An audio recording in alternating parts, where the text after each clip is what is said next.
All right, see if I can do this.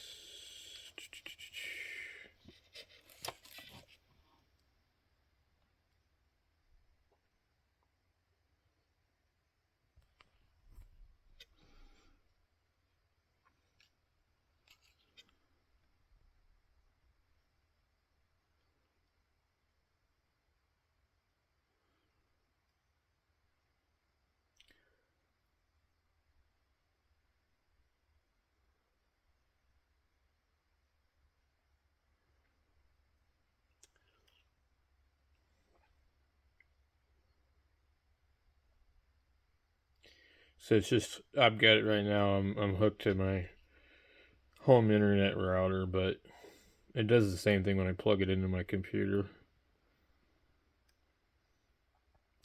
And I ran that little piece of software. It's like HL2 or something. It's kind of like, it has the thing on it that says something about checking the bias and all this other stuff.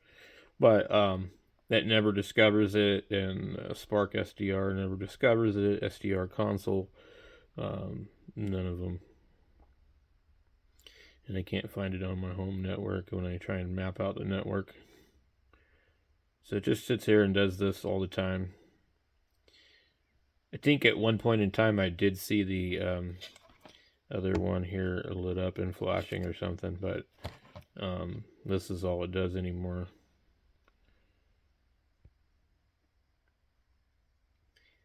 And I've plugged a stereo jack into this.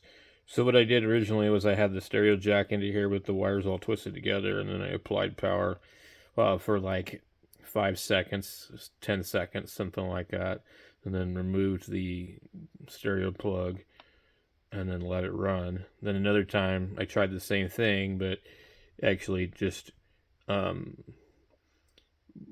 unplugged the power after 10 seconds and then tried to restart it, but it seems like that didn't really make any difference either.